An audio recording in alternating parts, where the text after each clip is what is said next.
Everyone, कैसे आप सभी लोग। उम्मीद है सभी लोग अच्छे होंगे। गाइज, आज की जो इम्पोर्टेंट अपडेट है स्पेशल, आज हम बात करने वाले हैं आपकी जो डीएसएसपी की एग्ज़ाम को लेकर इसमें डिस्कस करने वाले हैं।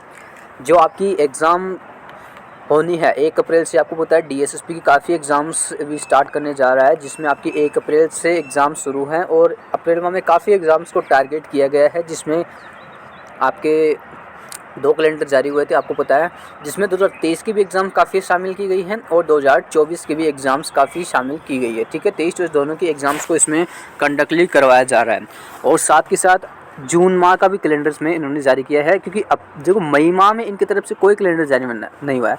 मई में इनकी तरफ से कोई भी एग्ज़ाम शेड्यूल नहीं है।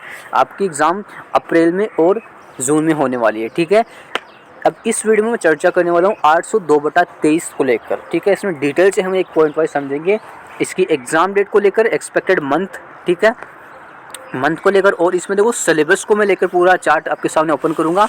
उसमें भी आपको समझूंगा क्या क्या आपको टॉपिक्स वगैरह कवर करने हैं और मॉक टेस्ट में कैसे क्या आपको स्कोर होने चाहिए। हर चीज़ को हम पॉइंट वाइज समझेंगे।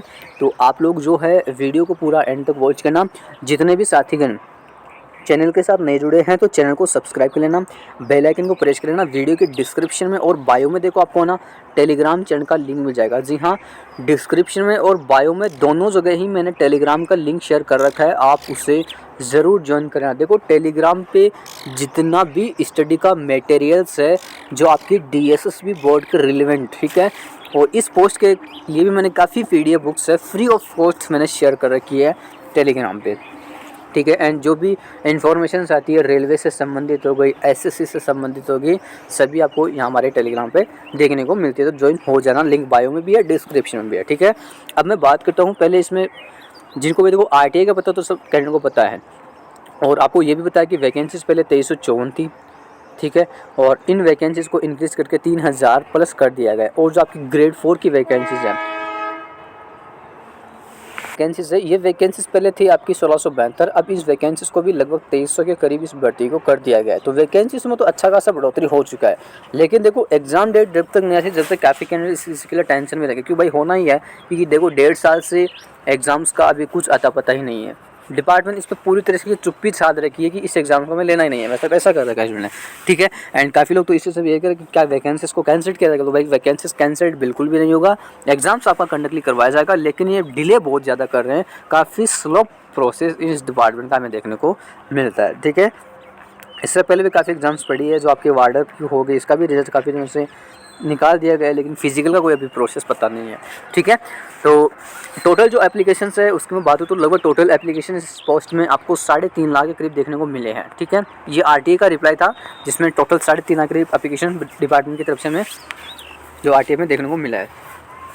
अब देखो 3.5 लाख एप्लीकेशन में भी आपके देखो यूआर कैटेगरी से लगभग उम्मीद बताई जा रही है कि 1.5 लाख के करीब, यूआर कैटेगरी से 1.5 लाख के करीब जो एप्लीकेशन है वो हमें देखने को मिले हैं। तो यूआर में थोड़ा कंपटीशन इसमें हाई देखने को मिलता है। इस पोस्ट डीएसएसपी की हर एग्जाम्स में यूआर में कंपटीशन रहता है, क्योंकि जो अदर स्टेट से होते हैं ना कैंडिडेट्स, अदर स्टेट से, उनमें क्या है कि जो ओबीसी कैटेगरी वाला एंड यूआर वाला एंड ईडब्ल्यूएस वाला, ये तीनों कैटेगरी वाले इसमें कैंडिडेट शामिल होते हैं, जिसके चलते इसका कट ऑफ का रेशियो भी हाई जाता है और फोरम का डाटा भी काफ़ी हाई देखने को मिलता है। अब देखो जो कैंडिडेट एससी कैटेगरी से हैं, अब देखो एससी से तो जो अदर स्टेट वाले कैंडिडेट्स काउंट हो जाते हैं जिन्होंने सेंटर का कास्ट सर्टिफिकेट लगा दिया है। ठीक है, तो वो इसमें काउंट हो जाते हैं, जिसके चलते आपने देखा होगा कि जो एससी की कट ऑफ है ना, वो ओबीसी से कई बार हाई चली जाती है।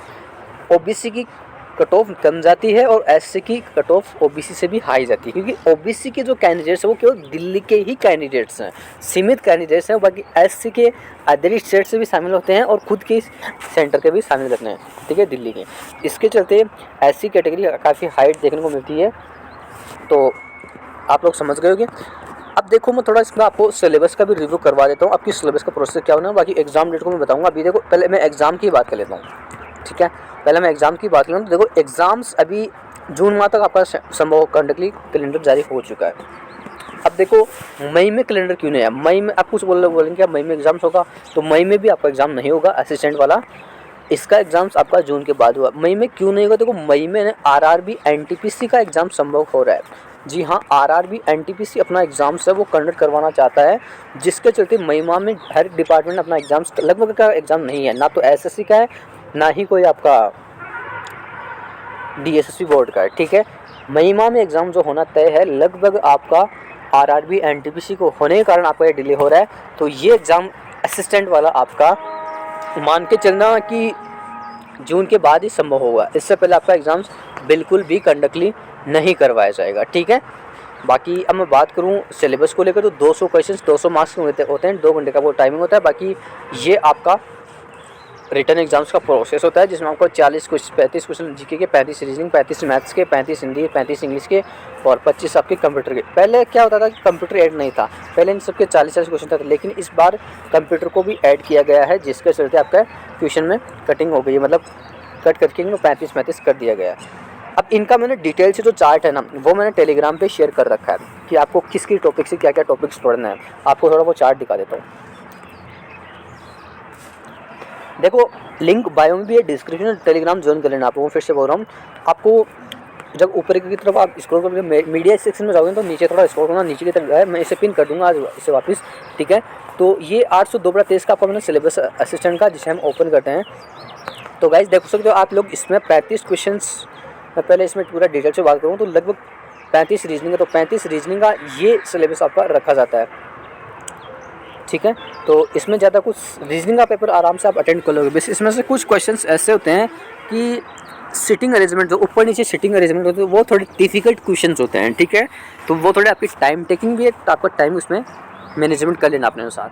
जीके की बात हो तो जीके में आपको देखो स्टैटिक्स का पोर्शन, जीके में आपको स्टैटिक्स का पोर्शन और करंट अफेयर्स पे आपको पूरा फोकस करना है। करंट अफेयर्स के करीब 5 से 7 क्वेश्चंस पुट हो जाते हैं और इतने ही लगभग आपके 20 नंबर में आपका स्टैटिक्स हो गया और करंट अफेयर्स हो गया, इन्हीं के नंबर भूल जाते हैं इस चीज़ में। ठीक है, उसके बाद पॉलिटी हिस्ट्री वगैरह इनके क्वेश्चन देखने को मिलते हैं 10-15 क्वेश्चन। ठीक है, तो जीके में आपको ये करना। बाकी अगर मैथ्स की बात करूँ, अगर आपने मैथ का एक बार भी सिलेबस पूरा कवर कर रखा है ना तो आराम से आप पेपर बना लोगे। ठीक है, अब रही बात इंग्लिश, तो इंग्लिश में देखो जो वोकेब का पोर्शन है वो प्रीवियस ईयर आप जरूर पूरा कवर कर ले। प्रीवियस ईयर जितना भी वोकेब आपकी एग्जाम्स हो चुकी हैं, जो करंट में एग्जाम हो गई है, उनको आप पूरा फोकस कर लेना। हिंदी में वही ग्रामर के टॉपिक्स पूरे कवर करना आपको। ठीक है, इसमें हिंदी में तो बना लोगे आप लोग।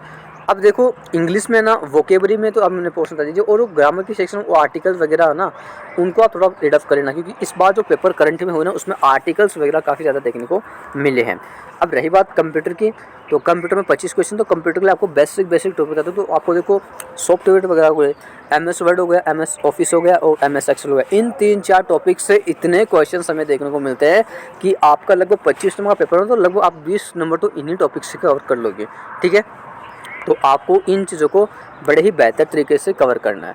ठीक है, बाकी देखो एग्ज़ाम्स आपका जून के बाद होना है। मॉक टेस्ट आप लोग देते रहिए। मॉक टेस्ट में कोशिश करना कि आप लोग 140 का स्कोर करो, 140 प्लस स्कोर करो, तभी आपका सिलेक्शन निश्चित हो पाता है। क्योंकि जिस पर कट ऑफ बढ़ रही है ना, तो DSSP कट ऑफ बढ़ना तय है।